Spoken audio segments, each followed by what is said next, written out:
السلام علیکم ورحمۃ اللہ وبرکاتہ نحمدہ ونصلی علی رسولہ الکریم اما بعد فاعوذ باللہ من الشیطان الرجیم بسم اللہ الرحمن الرحیم رب اشرح لی صدری ویسر لی امری واحلل عقدۃ من لسانی یفقہوا قولی واجعل لی وزیرا من اہلی رب زدنی علما اللہم فقہنا فی الدین اللہم انی اسألک علما نافعا وعملا متقبلا ورزقا طیبا اللہم انفعنا بما علمتنا وعلمنا ما ينفعنا وزدنا علما ربنا لا تزغ قلوبنا بعد إذ هديتنا وهب لنا من لدنك رحمة إنك أنت الوهاب آمین یا رب العالمین۔ زہد کی فضیلت، دنیا کام حاصل کرنے کی ترغیب اور فکر کی فضیلت۔ قال اللہ تعالی انما مثل الحیات الدنیا کماء انزلناہ من السماء فاختلط به نبات الارض مما یاکل الناس والانعام حتى إذا أخذت الأرض زخرفها وزينت وظن أهلها أنهم قادرون عليها أتاها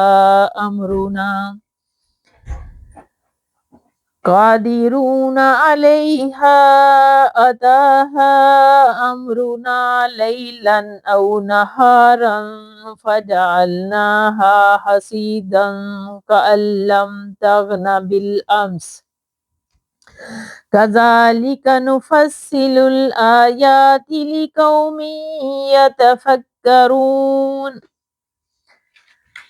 اللہ سبحانہ تعالیٰ نے ارشاد فرمایا، بلا شبہ دنیا کی زندگی کی مثال پانی کی سی ہے جسے ہم نے آسمان سے اتارا، پھر اس کے ساتھ زمین کی نباتات مل کر نکلی جس میں سے انسان اور چوپائے کھاتے ہیں، یہاں تک کہ جب زمین نے اپنی رونق پکڑی اور خوب مزین ہو گئی اور زمین کے مالکوں نے سمجھا کہ بے شک وہ اس فصل کو کاٹنے پر قادر ہیں، تو ہمارا حکم عذاب یعنی رات یا دن کو اچانک آ گیا، چنانچہ ہم نے اسے کٹی ہوئی کھیتی کی طرح کر دیا گویا کہ کل وہ تھی ہی نہیں۔ ہم اسی طرح صاف صاف نشانیاں بیان کرتے ہیں ان لوگوں کے لیے جو غور و فکر کرتے ہیں۔ وقال اللہ تعالی وَاضْرِبْ لَهُم مَّثَلَ الْحَيَاةِ الدُّنْيَا كَمَاءٍ أَنزَلْنَاهُ مِنَ السَّمَاءِ فاختلط به نبات الأرض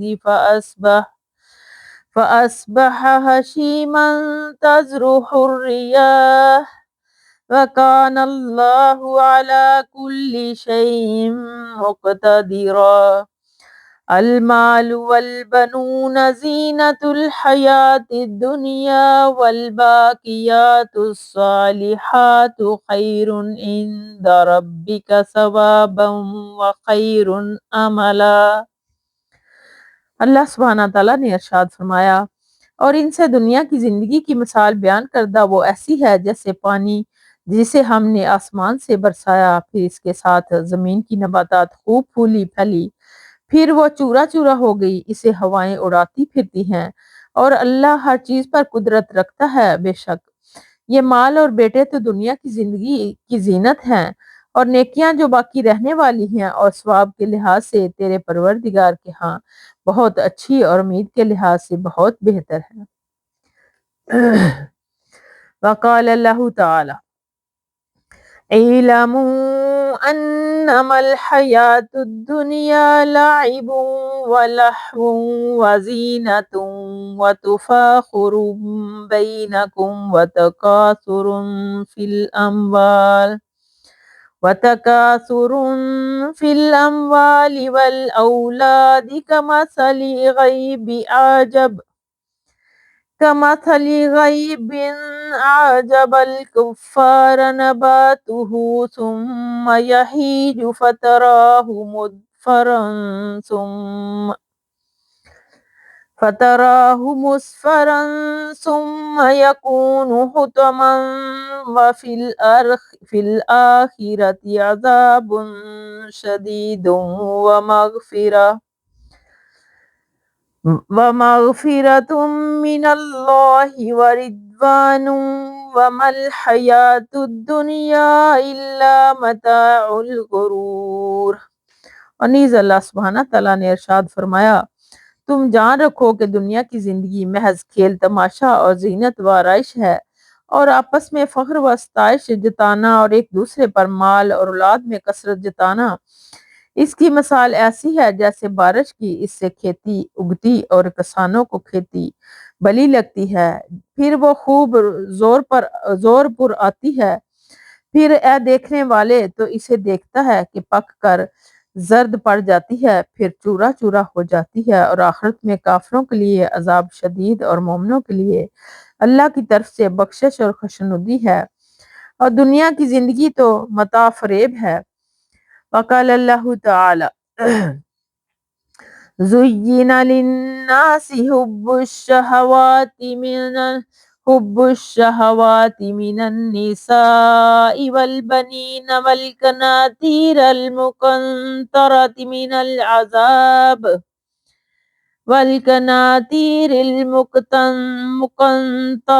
من الذهب والفضة والخيل المسومة والأنعام والحرث ذلك متاع الحياة الدنيا والله عنده حسن المآب۔ نیز اللہ سبحانہ تعالیٰ نے ارشاد فرمایا، لوگوں کے لیے نفسانی خواہشوں کی محبت مزین کی گئی، اور جو عورتوں اور بیٹے سونے چاندی کے بڑے بڑے ڈھیر اور نشان لگے ہوئے گھوڑے اور مویشی کھیتی ہیں، مگر یہ سب دنیاوی زندگی کے سامان ہے، اور اللہ کے پاس بہت اچھا ٹھکانہ ہے بے شک۔ وقال اللہ تعالی یا ایہا الناس ان وعد اللہ حق فلا تغرنکم الحیاۃ الدنیا ولا یغرنکم باللہ الغرور۔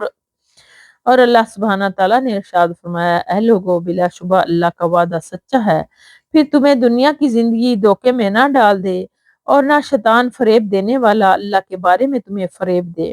وقال اللہ تعالی الہاکم التکاثر حتی زرتم المقابر کلا سوف تعلمون ثم کلا سوف تعلمون کلا لو تعلمون علم الیقین۔ نیز ارشاد فرمایا، تمہیں کثرت مال وغیرہ کی طلب غافل کر دیا، یہاں تک کہ تم نے قبریں جا دیکھیں، دیکھو تمہیں عنقریب معلوم ہو جائے گا، پھر دیکھو تمہیں عنقریب معلوم ہو جائے گا، دیکھو اگر تم یقینی علم کے ساتھ جان لو۔ نیز اللہ سبحانہ تعالیٰ نے ارشاد فرمایا، وَمَا هَٰذِهِ الْحَيَاةُ الدُّنْيَا إِلَّا لَهْوٌ وَلَعِبٌ وَإِنَّ الدَّارَ الْآخِرَةَ لَهِيَ الْحَيَوَانُ لَوْ كَانُوا يَعْلَمُونَ۔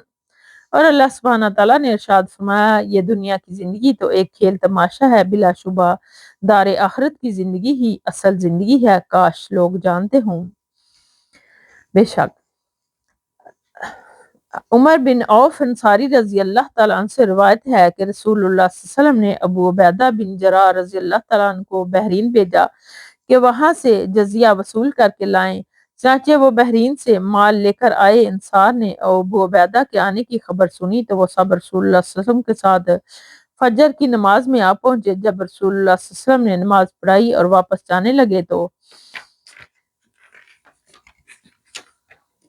آپ کے سامنے آ گئے۔ آپ صلی اللہ علیہ وسلم نے جب انہیں دیکھا تو مسکرایا اور پھر فرمایا، میرا خیال ہے کہ تم نے سن لیا ہے کہ ابو عبیدہ بحرین سے کچھ مال لے کر آئے ہیں۔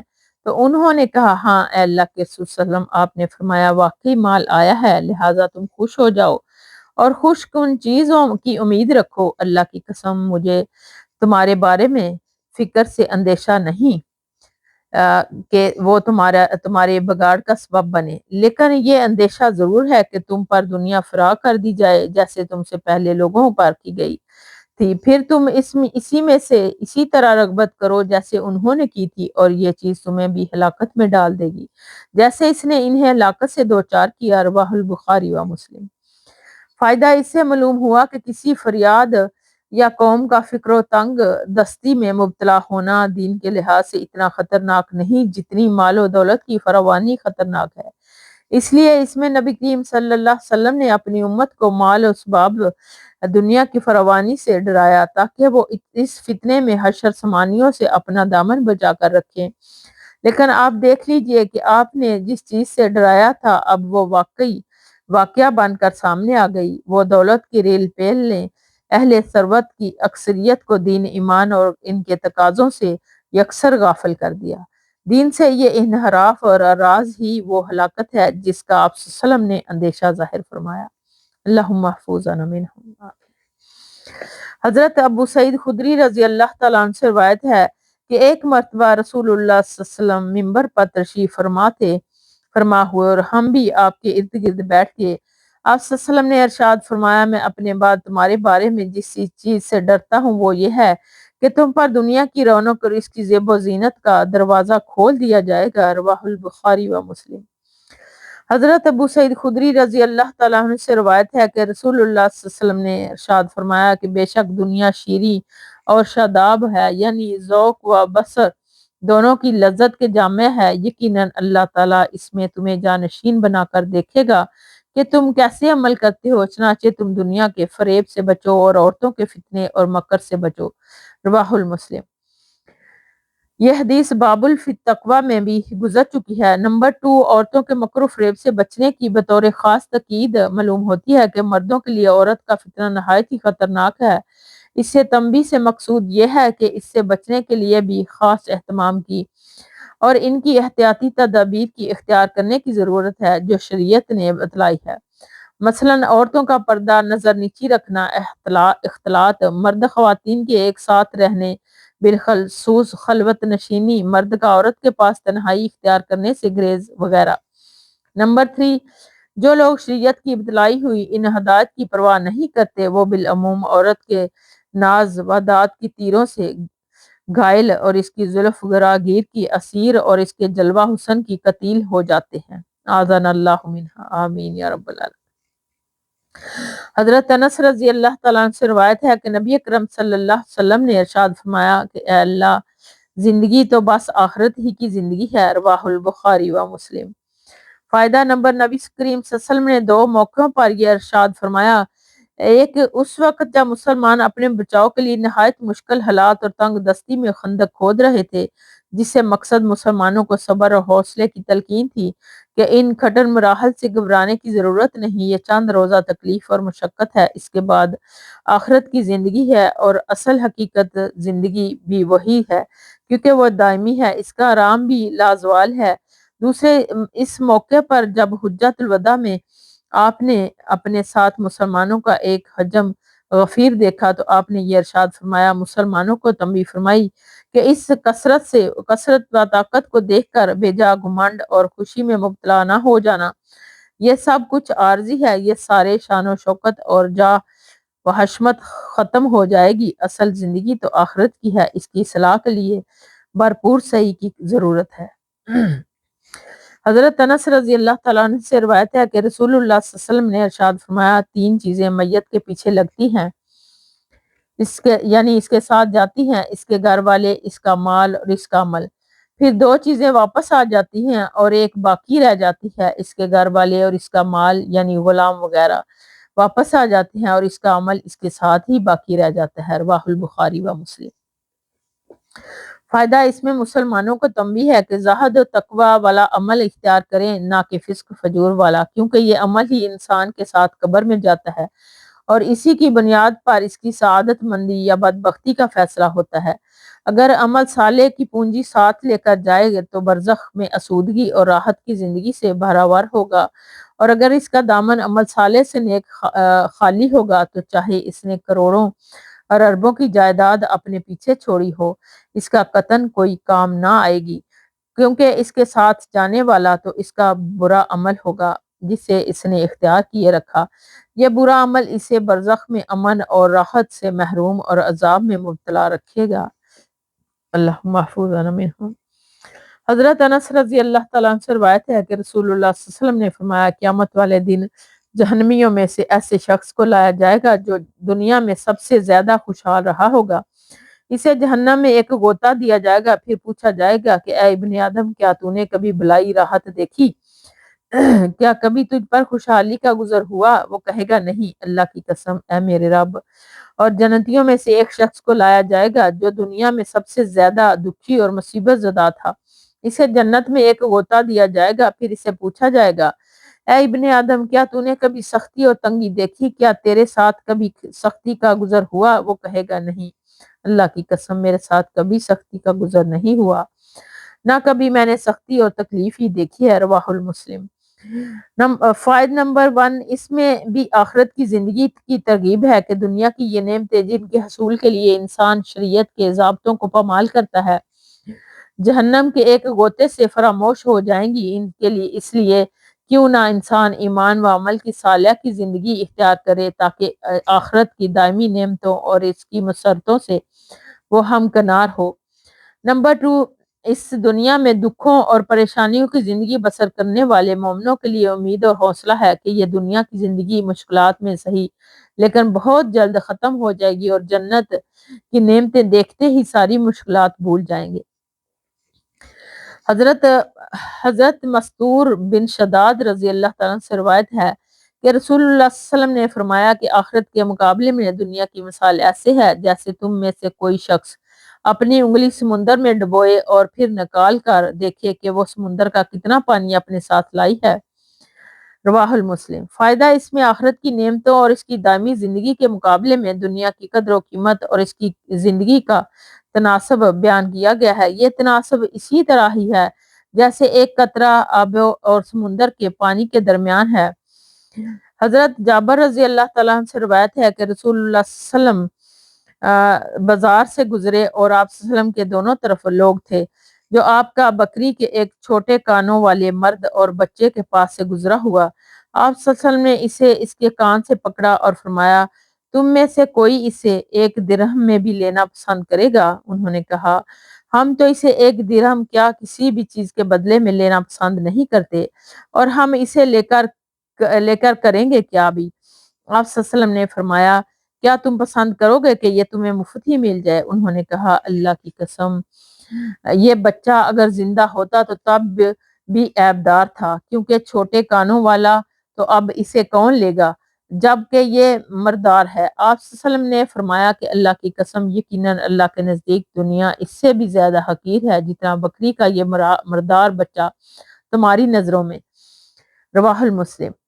فائدہ اس سے بھی دنیا کی بے حسیتی واضح ہے جس کے لیے نادان انسان کیا کچھ کر گزرتا ہے۔ بے شک حضرت ابو ذر رضی اللہ تعالیٰ عنہ سے روایت ہے کہ میں نے نبی کریم صلی اللہ علیہ وسلم کے ساتھ مدینے کے سنگ ریزے والی زمین میں پر چلا جا رہا تھا کہ احد پہاڑ ہمارے سامنے آ گیا۔ آپ صلی اللہ علیہ وسلم نے ارشاد فرمایا اے ابو ذر، میں نے کہا لبیک اے اللہ کے رسول، حاضر جناب۔ آپ صلی اللہ علیہ وسلم نے ارشاد فرمایا مجھے یہ بات پسند نہیں کہ میرے پاس احد پہاڑ کے برابر سونا پھر مجھ پر 3 دن ایسے گزر جائیں کہ میں اس سے 1 دینار بھی میرے پاس موجود ہو، یعنی 1 دینار بھی اپنے پاس رکھنا پسند نہ کروں، ہاں صرف اتنا جسے میں قرض کی ادائیگی کے لیے سنبھال کر رکھ لوں، مگر میں اسے اللہ کے بندوں میں سے اسی طرح تقسیم کر دوں۔ اپنے دائیں بائیں اور پیچھے کی طرف اشارہ فرمایا، پھر آپ آگے چلے اور فرمایا زیادہ مال و دولت والے ہی قیامت کے دن اجر و ثواب میں بہت کم ہوں گے، مگر وہ لوگ جو مال کو اس طرح اپنے دائیں بائیں پیچھے اور لوگوں پر خرچ کریں، اور ایسے لوگ بہت کم ہیں۔ پھر آپ نے مجھ سے فرمایا اپنی جگہ پر رہنا اور جب تک تیرے پاس نہ آؤں یہاں سے نہ ہٹنا۔ پھر آپ رات کی تاریکی میں آگے چلے گئے یہاں تک کہ آپ اوجل ہو گئے۔ اچانک میں نے ایک اونچی آواز سنی، مجھے اندیشہ ہوا کہ کوئی دشمن آپ کے در پہ تو نہیں ہو گیا، چنانچہ میں نے آپ کے پاس جانے کا ارادہ کیا، لیکن مجھے آپ کا قول یاد آ گیا کہ میرے آنے تک یہاں سے نہ ہٹنا، پس میں وہیں رہا یہاں تک کہ آپ میرے پاس تشریف لے آئے۔ میں نے عرض کیا کہ میں نے ایک آواز سنی تھی جس میں ڈر گیا تھا اور ساری بات آپ سے ذکر کی۔ آپ صلی اللہ علیہ وسلم نے پوچھا کہ تم نے وہ آواز سنی تھی؟ میں نے کہا ہاں۔ آپ صلی اللہ علیہ وسلم نے فرمایا وہ جبریل تھے، وہ میرے پاس آئے تھے، انہوں نے کہا کہ آپ کی امت میں سے جو شخص مر گیا وہ اللہ کے ساتھ کسی کو شریک نہ ٹھہراتا ہو تو وہ جنت میں جائے گا۔ میں نے کہا اگرچہ کہ وہ زنا کرے اور چوری کرے۔ جبریل نے کہا اگرچہ وہ زنا اور چوری کرے۔ بخاری و مسلم، الفاظ بخاری کے ہیں۔ فائدہ نمبر 1، اس کے آخری حصے کا مطلب یہ ہے کہ موحد مومن جنتی ہے، اگرچہ اس کے بعد کبیرہ گناہوں کا ارتکاب بھی ہو جائے، اگر اللہ چاہے تو اپنے فضل و کرم سے اسے معاف فرما کر جنت میں بھیج دے گا، یا پھر سزا بھگتنے کے بعد بالآخر جنت میں چلا جائے گا۔ بعض نے اسے ان افراد پر محلول کیا ہے جنہوں نے موت کے وقت خالص توبہ کی اور اس کے بعد انہیں مزید مہلت عمل نہیں ملی۔ ایسے افراد کے کبیرہ گناہ بھی اللہ تعالیٰ بغیر سزا دیے معاف فرما دے گا۔ نمبر 2، اس کا پہلا حصہ باب سے متعلق ہے جس میں کم سے کم مال و اسباب و دنیا رکھنے کی ترغیب ہے، کیونکہ زیادہ مال والے اجر میں کم ہوں گے۔ اس سے بھی معلوم ہوا کہ قرض کی ادائیگی کے لیے رقم سنبھال کر رکھنا نہ صرف جائز ہے بلکہ ضروری ہے، کیونکہ نفلی صدقے ادائیگی قرض اور زیادہ ضروری ہے۔ علاوہ ازیں اس میں نبی کریم صلی اللہ علیہ وسلم کی زہد اور انفاق فی سبیل اللہ کا بھی بیان ہے۔ نمبر 3، بظاہر یہ حدیث اس حدیث کے خلاف ہے جسے امام بخاری رحم اللہ نے ہی اپنی صحیح حدیث میں نقل کیا ہے کہ فقراء صحابہ کرام رضی اللہ تعالیٰ عنہم نے رسول اللہ صلی اللہ علیہ وسلم سے عرض کیا کہ اللہ کے رسول صلی اللہ علیہ وسلم مال و دولت والے صدقہ خیرات کے ذریعے سے ہم سے زیادہ اجر لے گے۔ اس کے درمیان تطبیق کی صورت یہ ہے کہ حدیث الباب میں مالداروں کی عمومی حالت بتائی گئی ہے، وہ خرچ کم ہی کرتے ہیں، اور بخاری کی حدیث میں ان لوگوں کا تذکرہ ہے جو مال اللہ کے راستے میں خرچ کرتے ہیں، یعنی اگر زیادہ مال والے خرچ کریں تو پھر یقیناً ان کا اجر بھی زیادہ ہوگا۔ حضرت ابو ہریرہ رضی اللہ تعالیٰ عنہ سے روایت ہے کہ رسول اللہ صلی اللہ علیہ وسلم نے ارشاد فرمایا، اگر میرے پاس احد پہاڑ کے برابر سونا ہو تو مجھے یہ بات اچھی لگتی ہے کہ میری 3 راتیں اس حال میں نہ گزریں کہ میں اس میں سے میرے پاس کچھ باقی ہو سوائے اتنے حصے کے جو میں قرض کی ادائیگی کے لیے سنبھال کر رکھ لوں۔ رواہ البخاری و مسلم، یعنی 3 راتیں گزرنے سے پہلے میں اسے اللہ کی راہ میں خرچ کر کے فارغ ہو جاؤں۔ اسے نبی کریم صلی اللہ علیہ وسلم کا زہد کا اندازہ کیا جا سکتا ہے کہ آپ صلی اللہ علیہ وسلم دنیا کا مال اپنے پاس رکھنا پسند ہی نہیں فرماتے تھے۔ اس سے یہ بھی معلوم ہوا کہ نیک آرزو اور خواہش کا اظہار جائز ہے۔ حضرت ابو ہریرہ رضی اللہ تعالیٰ عنہ سے روایت ہے کہ رسول اللہ صلی اللہ علیہ وسلم نے ارشاد فرمایا کہ ایسے لوگوں کی طرف دیکھو جو دنیا کے مال اسباب کے لحاظ سے تم سے نیچے کمتر ہوں، ان کی طرف مت دیکھو جو مال و دولت میں تم سے اوپر بڑھ کر ہوں۔ اسی طرح زیادہ لائق ہے کہ پھر تم اللہ کے ان نعمتوں کی ناقدری نہ کرو جو اس کی طرف سے جو تم پر ہوئی ہیں۔ رواہ البخاری و مسلم، یہ الفاظ مسلم کے ہیں۔ اور بخاری کی روایت میں ہے کہ جب تم میں سے کوئی شخص ایسے آدمی کو دیکھے جسے مال اور پیدائش میں اس پر فضیلت دی گئی ہے تو اسے چاہیے کہ وہ ایسے شخص کو بھی دیکھے جو ان چیزوں میں اس سے نیچے یعنی کمتر ہے۔ فائدہ نمبر 1، دنیاوی مال و اسباب کے اعتبار سے اپنے سے بالا لوگوں کو دیکھنے سے فی الواقع انسان اللہ کی نعمتوں کی ناقدری اور ناشکری کرتا ہے، جیسا کہ نبی کریم صلی اللہ علیہ وسلم نے ارشاد فرمایا کہ اس کے لیے بہترین علاج وہی ہے جو خود اس حدیث میں آپ کی زبان مبارک ہی سے بیان کر دیا گیا کہ اپنے سے کمتر لوگوں کو دیکھو۔ تمہارے پاس اگر اتنا اپنا چھوٹا موٹا مکان ہے جس میں موسم کی سختیاں سے تم محفوظ رہتے ہو تو فلک بوس عمارتوں اور عالی شان کوٹھیوں کی طرف مت دیکھو، ان لوگوں کو دیکھو جو بے گھر ہیں اور تھڑوں اور فٹ پاتھوں پر رات گزارتے ہیں یا چومبڑیوں میں رہتے ہیں جو بارش میں جھلنی کی طرح ٹپکتی ہیں اور سیلابی پانی کی ایک ہی ریلے میں بہہ جاتی ہیں، پیوند زمین ہو جاتی ہے۔ وعلی ھذا القیاس۔ نمبر 2، تاہم دین کے اعتبار سے ان لوگوں کو دیکھنا چاہیے جو زیادہ متقی اور عبادت گزار ہوں تاکہ انسان کے اندر تقویٰ اور عبادت کا مزید شوق پیدا ہو، جیسا کہ دوسری احادیث میں یہ چیزیں بیان فرمائی گئی۔ وآخر دعوانا ان الحمد للہ رب العالمین. سبحانک اللہم و بحمدک نشہد ان لا الہ الا انت نستغفرک و نتوب الیک. السلام علیکم ورحمۃ اللہ وبرکاتہ.